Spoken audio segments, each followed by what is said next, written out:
Good evening and welcome to Tucker Carlson. Tonight, an awful lot happening at this hour in the Commonwealth of Virginia. The governor of Virginia, Ralph Northam, made headlines you saw this week by endorsing infanticide on camera. That wasn't a big deal to most people in the national press, but this afternoon, on the first day of Black History Month, a picture surfaced, a yearbook photograph from 1984, of Northam wearing either blackface or a KKK robe in a photograph. That's a problem for Ralph Northam. Trace Gallagher is following every development in this story for us tonight. He brings us the latest. Trace?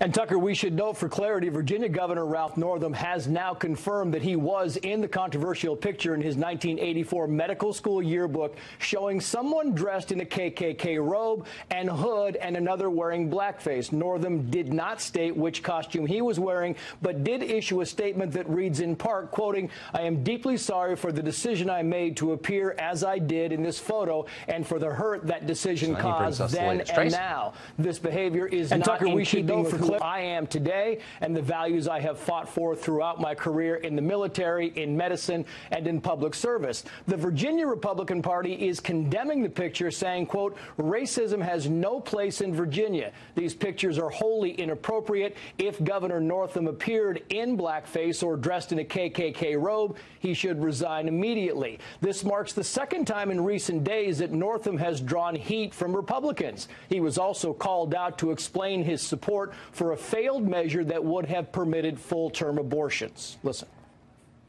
If a mother is in labor, I can tell you exactly what would happen. The infant would be delivered. The infant would be kept comfortable. The infant would be resuscitated if that's what the mother and the family desired. And then a discussion would ensue.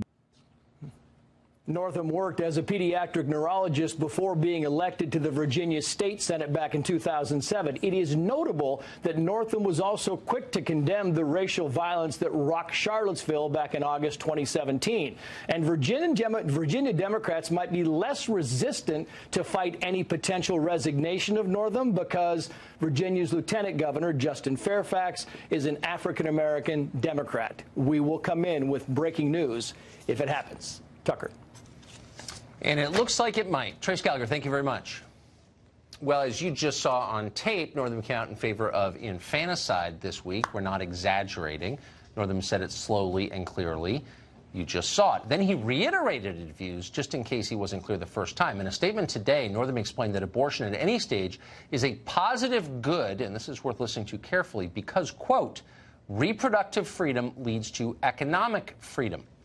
In other words, abortion is virtuous because it makes women more efficient employees, better and more dutiful servants of Northam's donors. They can work longer hours without worrying about anybody but their bosses. Northam is in favor of that, so are most prominent Democrats. They're serving their own masters in the private equity class.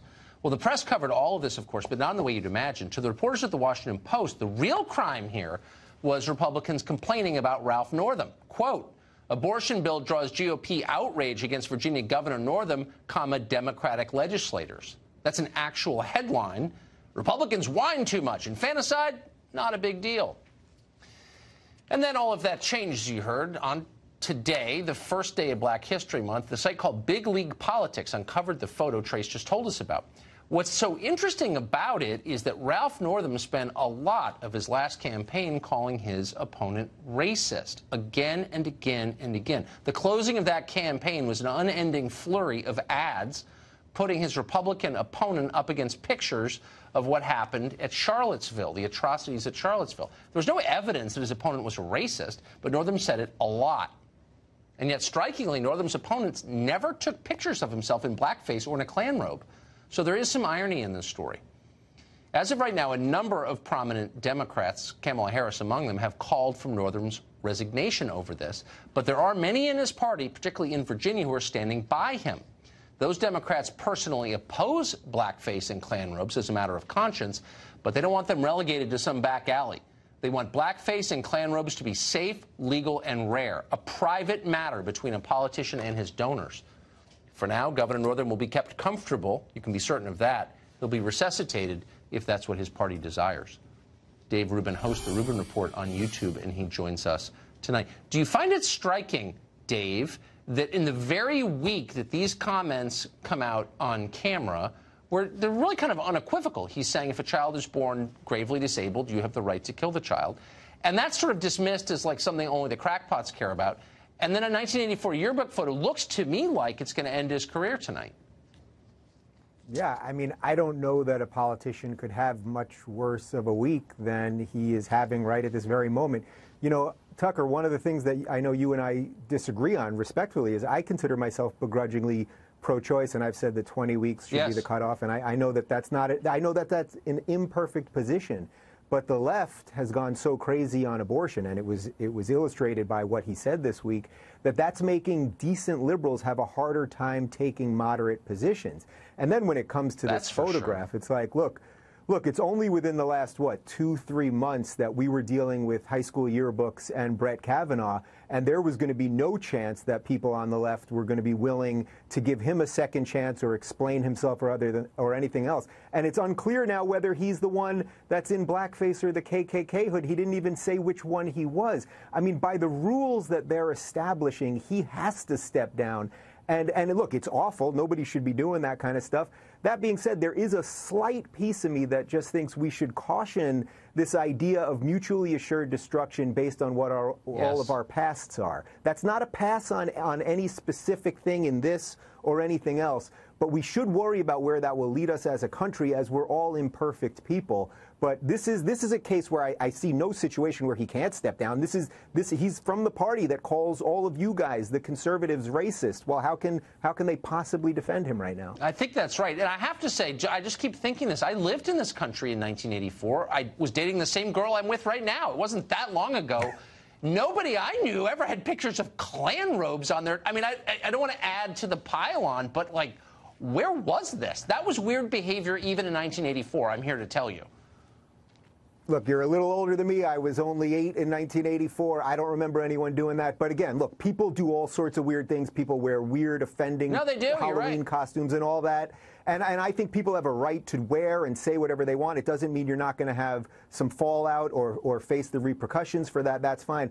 But by the rules we're playing with right now, they cannot let him off the hook. And if they do, it would actually fuel the fire that the really far left progressives are always stoking, which is that the establishment or the main part of the Democrats or whatever it is racist. And then they really have a point. So I think they have to get rid of him. And look, we've got to figure out a way to acknowledge that people change over time. I don't know what his personal beliefs are. And yes, he called his opponent racist, as you pointed out before, and I don't know that there's any evidence of that. And sadly, we live in a time where most of the people who are calling everyone else racists and bigots and homophobes and the rest of it usually are the ones harboring those actual feelings, because I don't see it that much from conservatives these days.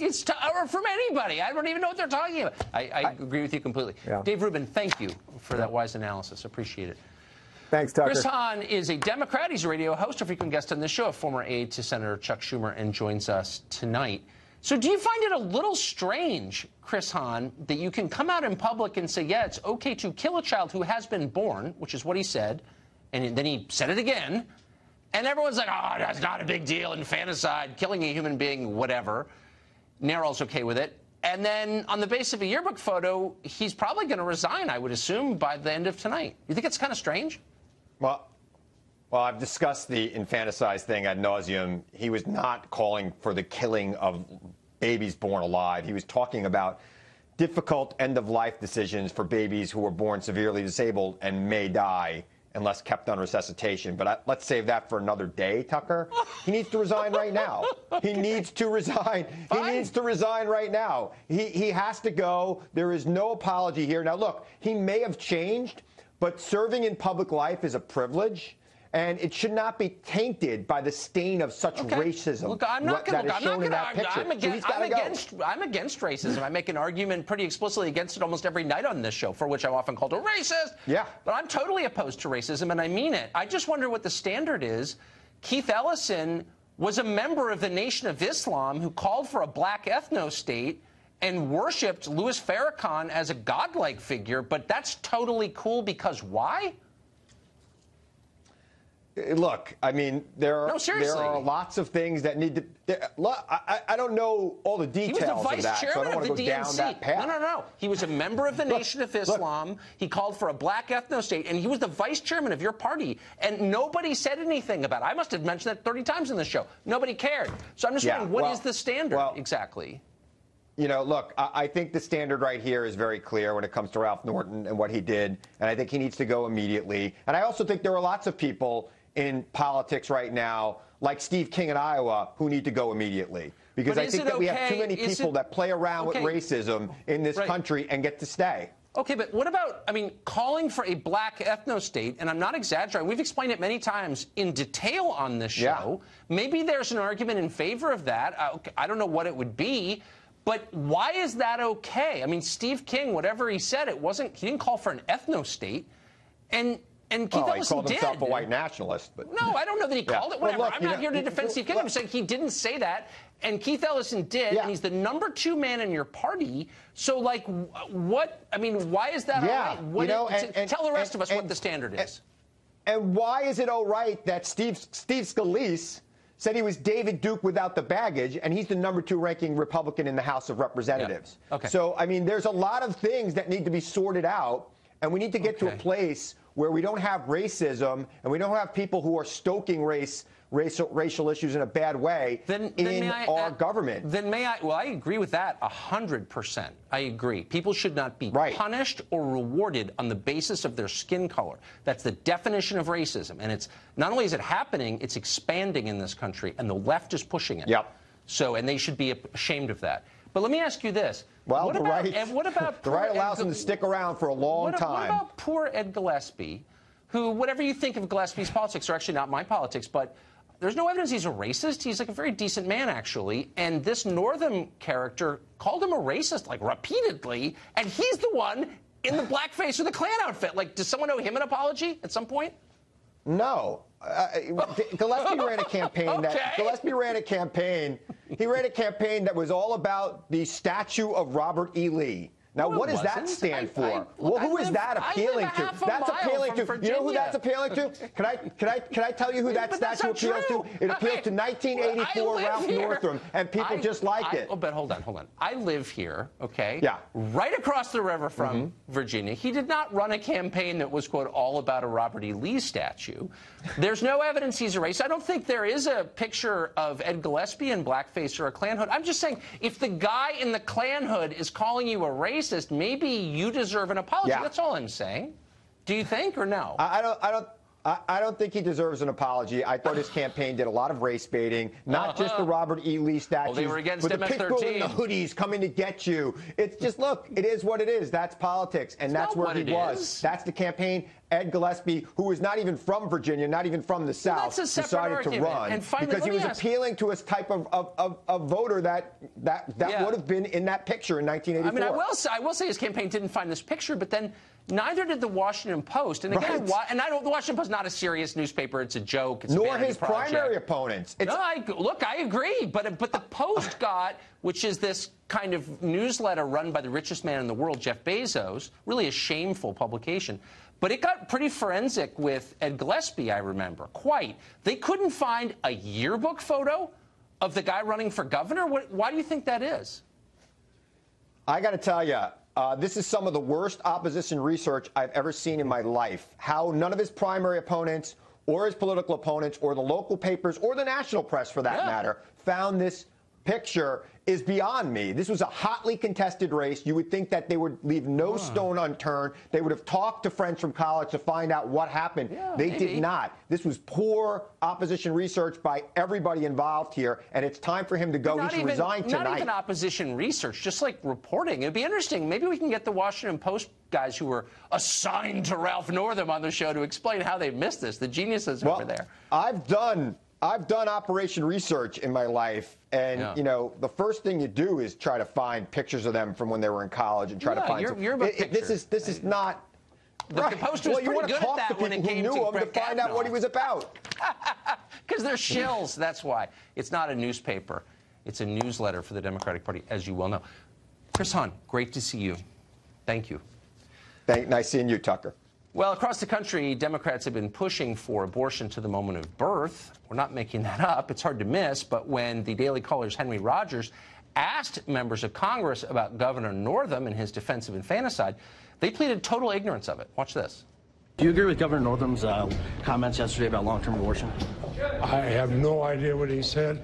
I have no idea what's happened there. Do you agree with Governor Northam's late-term abortion comments he made yesterday? I don't know what he said. You have no idea what he said? I don't know. Senator, did you happen to agree with Governor Northam's comments about abortion, late-term abortion yesterday? I have not seen anything. You've not heard about it? I've been in retreats. They must have been Zen Buddhist retreats, silent retreats in Big Sur or something. It's unbelievable. Lie. Nancy Pelosi said she had no idea either. Watch this. Considering the comments from Governor Northam yesterday, how does that make it harder for pro-life Democrats in the party, and does that cause problems at all? I'm sorry, I just don't know what he said yesterday. Yeah, I just don't know. I don't have internet access. If only Ralph Northam had said that he wanted doctors to wear blackface while committing infanticide, that would have gotten some attention. Abby Johnson is a former Planned Parenthood director. She's now a pro-life activist, and she joins us tonight. Abby, thanks very much for coming on. It's so interesting how an entire party can push a policy position and then refuse to talk about it, much less debate it. Why not just say, yeah, we're for this?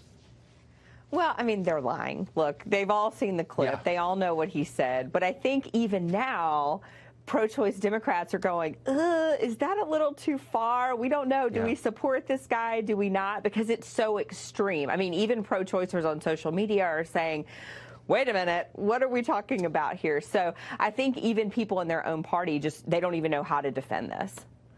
It's completely extreme, but it's not necessarily a surprise. I mean, Professor Singer at Princeton, who's a leading ethicist, has been pushing for infanticide for a long time, and he hasn't been drummed out of academia. And some of these bills, the one in New York, pending in Rhode Island, Vermont, Virginia, I mean, they all sort of say the same thing, which is that viability means nothing at all. Yeah, and even the one in Vermont is so extreme. I mean, at least in some of these other states, we have the lie of the health of the mother, which basically means anything. But at least you have to give some sort of excuse. But in Vermont, we're talking about elective abortion through the date of birth. So we're talking about if the woman is laboring with her baby and she decides right before the baby is about to come out, you know what, I don't think I want to do this anymore, then the doctor or whoever has the ability to take the life of that baby. And when you look at what Governor Northam said, what does that mean exactly? So the baby is born alive, and then what? The parents get to decide what's going to happen to the baby? So what does that mean? Yeah. Do we starve the baby to death? Do we suffocate the baby? We don't know what that means. And it's insane that a pediatric neurosurgeon is actually championing these sorts of bills. I guess what bothers me most is that there's no public conversation about this. And I do think, as you just said, that a lot of people who think of themselves as pro-choice and don't want the government to get involved, and I don't agree with that personally, but I understand where they're coming from. I don't think they're bad people. I think this is just so far, too far. I don't think anybody in America supports this stuff, and yet most people don't even know it's happening because there's no conversation about it. Yeah, and honestly, this is not new. Colorado, there is a doctor in Boulder, Colorado, Dr. Warren Hearn, that has been aborting babies up until the date of birth for any reason for many, many years. It's happening in Albuquerque, New Mexico. It's happening in Maryland. This has been happening, but I'm really thankful that now we sort of have a national platform to be talking about these issues, that it is happening. It's not just happening to babies who have terminal illnesses. Late-term abortions are happening on live, healthy, viable babies. Yeah. Well, I think pro-lifers need to start saying that those babies are here illegally, and then maybe Gavin Newsom will ride to their rescue, chain himself to a Planned Parenthood door or something like that. Probably would. Abby, thank you very much. Thank you so much. Well, as we've been telling you, there's a lot going on in the state of Virginia tonight. The governor there, Ralph Northam, is hanging on, it appears to be, by a thread. Will he resign? We will, of course, be the first to bring it to you if he does during this hour. Also ahead, the president may have to declare a national emergency if he wants to build a border wall. What would that entail? Is there any precedent for it? We've got the facts on it. Stay tuned.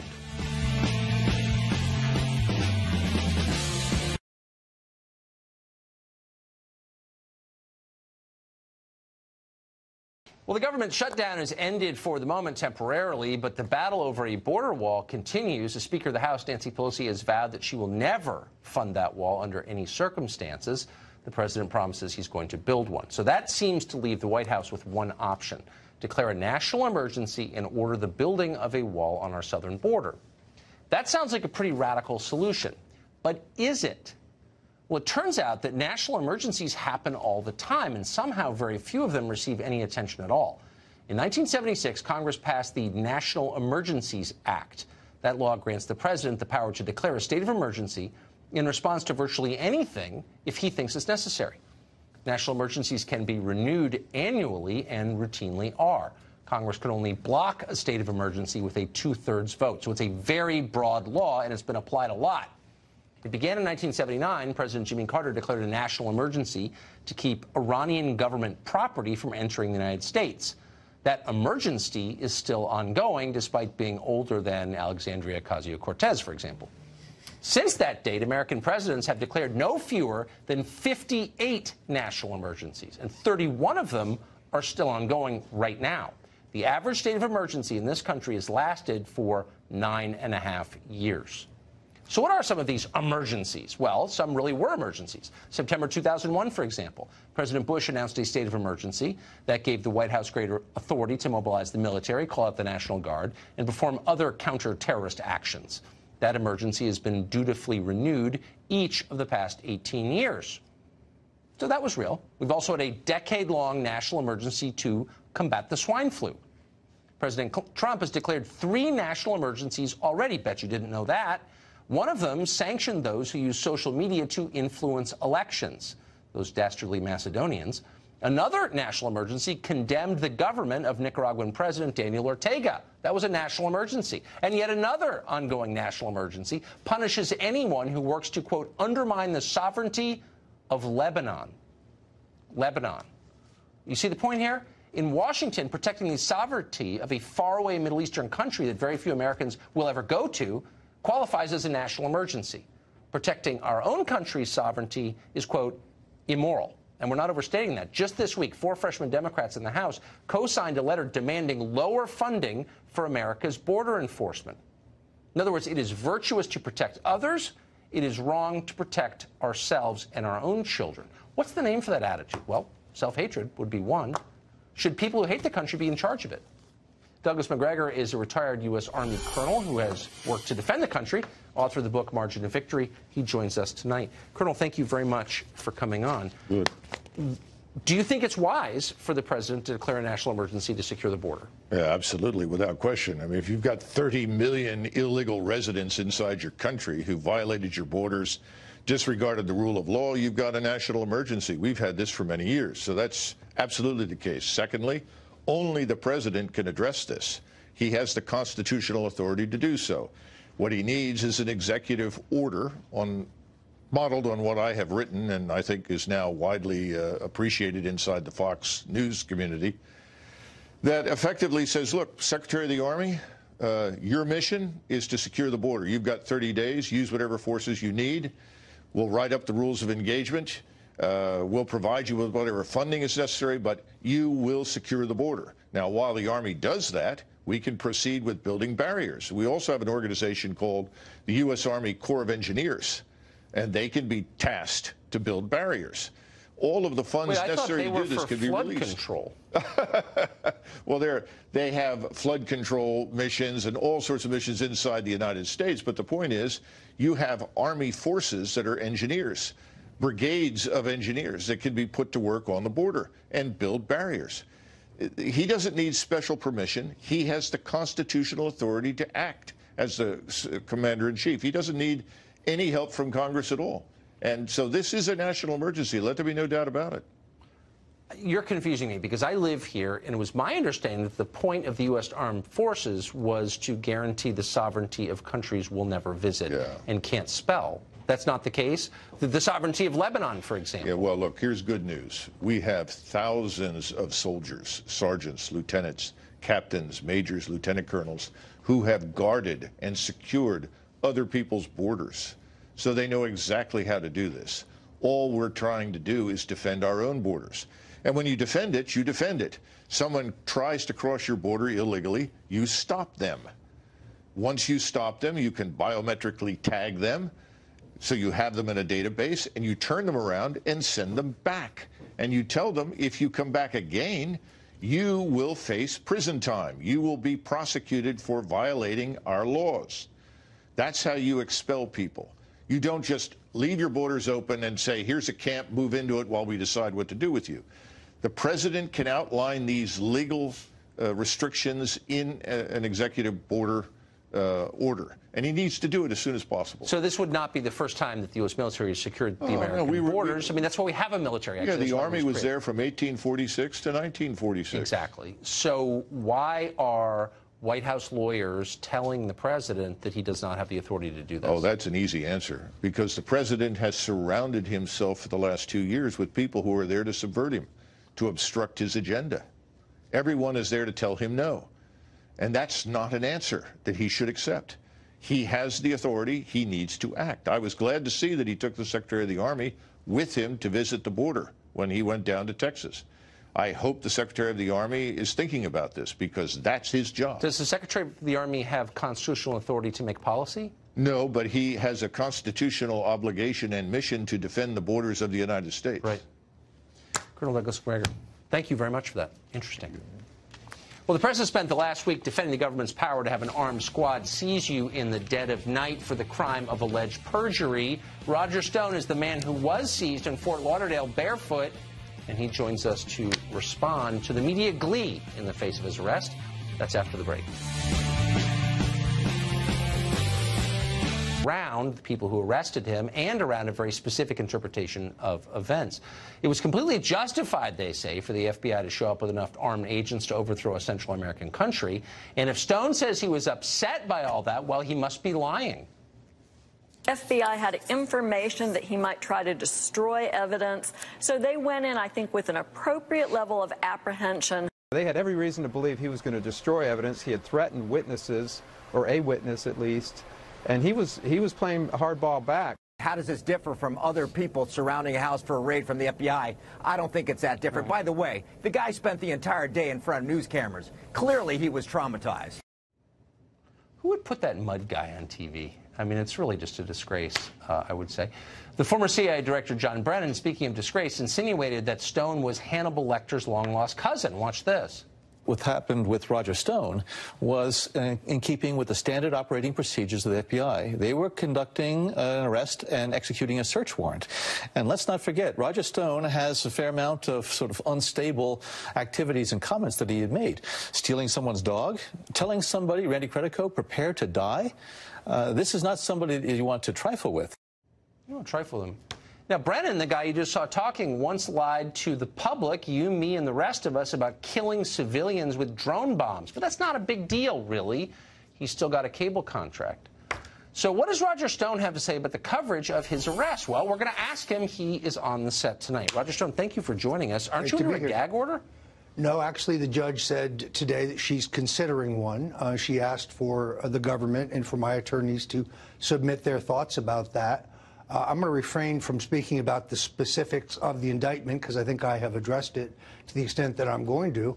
But I'm very interested in what's happened here because one of my neighbors has now signed a sworn affidavit who was out walking their dog.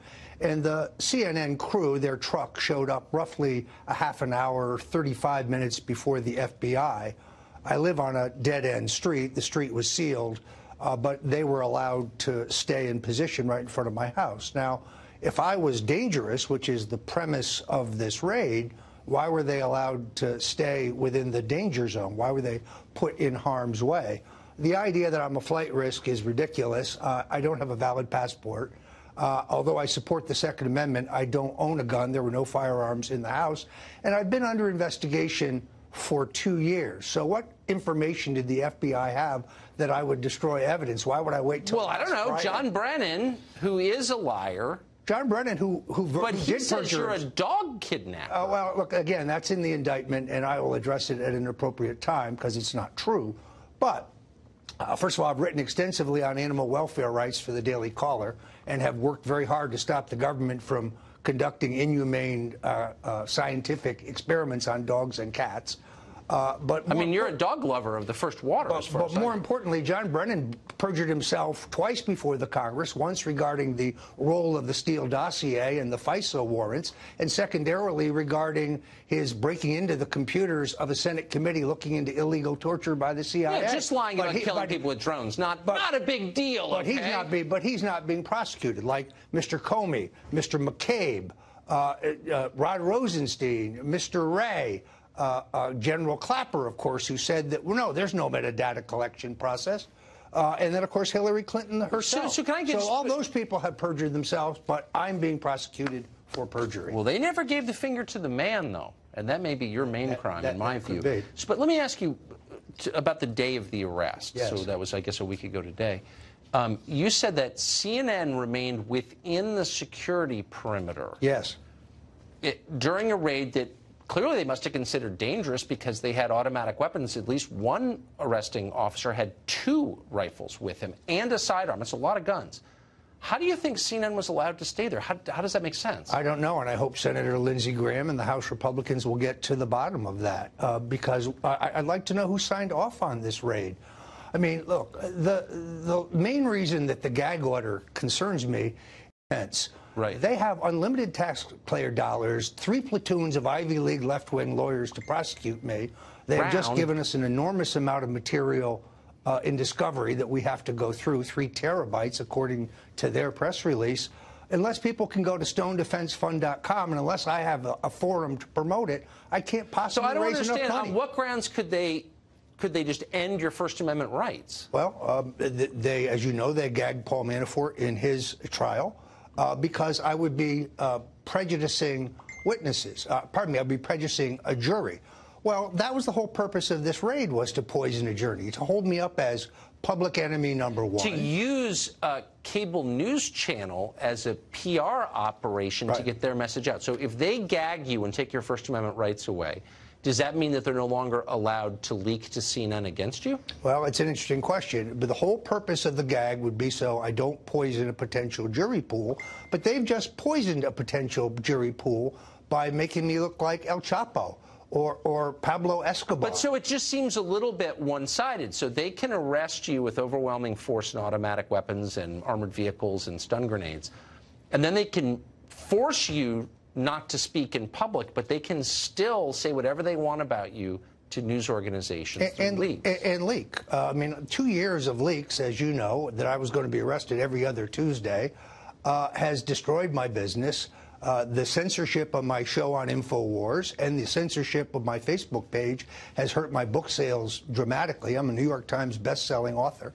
So this is part of the plan, destroy you financially. So like General Flynn, you have to plead guilty to something you didn't do. Unbelievable. Well, you're always welcome on this show, gag order or not. Roger Stone, thank you very much. Michael Caputo is a former advisor to the Trump campaign who spent a lot of time around the Mueller investigation, and he joins us tonight. What is, Michael Caputo, the right course for someone under a gag order? I mean, it does seem a little strange that in a country that, at least the one I grew up in, we bragged about our right to say what we thought is true. What happens if you violate that and say, I have a First Amendment right to speak and I'm going to? And also, by the way, if you're Roger Stone, and that's the way you make your living in the media, speaking about current events, speaking about the investigations, and you put a gag order on a guy, that's like telling, Robert Mueller he's not allowed to investigate anymore.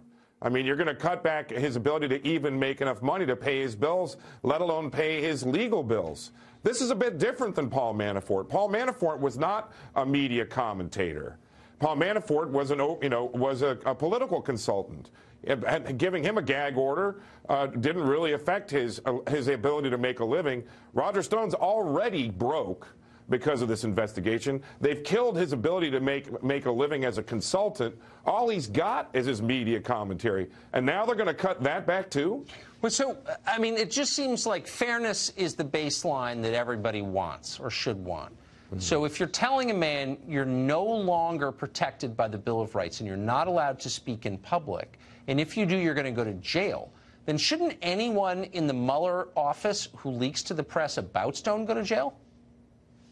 No doubt. And I think as well, let's not forget the profligate leakers at the House Permanent Select Committee on Intelligence, the Senate Select Committee on Intelligence, and others that are leaking right and left every day, all day long. I mean, parts of Roger Stone's testimony before the House were leaked. We know where those leaks are coming from. The great thing about this case, I mean, I hate to see one of my best friends in front of a court and dragging these things out, probably has to raise $50,000, $60,000 a month to even keep up with the legal bills. But the one thing we get to see is Chairman Schiff, Representative Swalwell, and the others who were most likely leaking this information to the media get to be brought in front of the jury in this case and cross-examined. But I'll tell you this. You know, Roger Stone's one of my best friends, perhaps my best friend. I was his driver 30 years ago, Tucker. I've talked to him not every day, but certainly every other day, frequently for 35 years. I haven't been able to speak with him since the moment of his arrest. You know, Roger Stone's attorneys are taking a real hard look at what the judge is going to be upset about. They're in an abundance of caution. None of us who are close to Roger are speaking to him right now. Be careful. Mike Caputo, thank you very much. Yeah, no kidding. Great to see you. Thank you. We've got a Fox News alert for you. Governor Ralph Northam of Virginia has just released a video statement on Twitter. In the video, the governor makes it clear he will not resign from his office, as a number of prominent Democrats have called on him to do, and is determined to serve out the full 4-year term. As we said, many on Twitter have said he should resign immediately over the newly released yearbook photo in which he is either dressed in blackface or a Klan hood. This is the candidate who called his opponent in last year's race a racist. Elizabeth Warren now apologizing to the Cherokee tribe for taking a DNA test. The latest sign that identity politics is the politics of the moment. Is that good for the country? After the break, we will explain. Right. They have unlimited taxpayer dollars, 3 platoons of Ivy League left-wing lawyers to prosecute me. They have just given us an enormous amount of material in discovery that we have to go through, 3 terabytes, according to their press release. Unless people can go to stonedefensefund.com, and unless I have a forum to promote it, I can't possibly raise enough money. So I don't understand, on what grounds could they just end your First Amendment rights? Well, they, as you know, they gagged Paul Manafort in his trial because I would be prejudicing witnesses. Pardon me, I'd be prejudicing a jury. Well, that was the whole purpose of this raid, was to poison a jury, to hold me up as public enemy number 1. To use a cable news channel as a PR operation to get their message out. So if they gag you and take your First Amendment rights away, does that mean that they're no longer allowed to leak to CNN against you? Well, it's an interesting question. But the whole purpose of the gag would be so I don't poison a potential jury pool. But they've just poisoned a potential jury pool by making me look like El Chapo or Pablo Escobar. But so it just seems a little bit one-sided. So they can arrest you with overwhelming force and automatic weapons and armored vehicles and stun grenades. And then they can force you not to speak in public, but they can still say whatever they want about you to news organizations and leak. I mean, 2 years of leaks, as you know, that I was going to be arrested every other Tuesday, has destroyed my business. The censorship of my show on InfoWars and the censorship of my Facebook page has hurt my book sales dramatically. I'm a New York Times best-selling author. So this is part of the plan, destroy you financially. So like General Flynn, you have to plead guilty to something you didn't do. Unbelievable. Well, you're always welcome on this show, gag order or not. Roger Stone, thank you very much. Michael Caputo is a former advisor to the Trump campaign who spent a lot of time around the Mueller investigation, and he joins us tonight. What is, Michael Caputo, the right course for someone under a gag order? I mean, it does seem a little strange that in a country that, you know, at least the one I grew up in, we bragged about our right to say what we thought is true. What happens if you violate that and say, I have a First Amendment right to speak and I'm going to? And also, by the way, if you're Roger Stone, and that's the way you make your living in the media, speaking about current events, speaking about the investigations, and you put a gag order on a guy, that's like telling, Robert Mueller he's not allowed to investigate anymore. I mean, you're going to cut back his ability to even make enough money to pay his bills, let alone pay his legal bills. This is a bit different than Paul Manafort. Paul Manafort was not a media commentator. Paul Manafort was a political consultant. And giving him a gag order didn't really affect his ability to make a living. Roger Stone's already broke because of this investigation. They've killed his ability to make a living as a consultant. All he's got is his media commentary. And now they're going to cut that back too? Well, so, I mean, it just seems like fairness is the baseline that everybody wants or should want. So if you're telling a man you're no longer protected by the Bill of Rights and you're not allowed to speak in public, and if you do, you're going to go to jail, then shouldn't anyone in the Mueller office who leaks to the press about Stone go to jail? No doubt. And I think as well, let's not forget the profligate leakers at the House Permanent Select Committee on Intelligence, the Senate Select Committee on Intelligence, and others that are leaking right and left every day, all day long. I mean, parts of Roger Stone's testimony before the House were leaked. We know where those leaks are coming from. The great thing about this case, I mean, I hate to see one of my best friends in front of a court and dragging these things out, probably has to raise $50,000, $60,000 a month to even keep up with the legal bills. But the one thing we get to see is Chairman Schiff, Representative Swalwell, and the others who were most likely leaking this information to the media get to be brought in front of the jury in this case and cross-examined. But I'll tell you this. Roger Stone's one of my best friends, perhaps my best friend. I was his driver 30 years ago, Tucker. I've talked to him not every day, but certainly every other day, frequently for 35 years. I haven't been able to speak with him since the moment of his arrest. You know, Roger Stone's attorneys are taking a real hard look at what the judge is going to be upset about. They're in an abundance of caution. None of us who are close to Roger are speaking to him right now. Be careful. Mike Caputo, thank you very much. Yeah, no kidding. Great to see you. Thank you. We've got a Fox News alert for you. Governor Ralph Northam of Virginia has just released a video statement on Twitter. In the video, the governor makes it clear he will not resign from his office, as a number of prominent Democrats have called on him to do, and is determined to serve out the full 4-year term. As we said, many on Twitter have said he should resign immediately over the newly released yearbook photo in which he is either dressed in blackface or a Klan hood. This is the candidate who called his opponent in last year's race a racist. Elizabeth Warren now apologizing to the Cherokee tribe for taking a DNA test. The latest sign that identity politics is the politics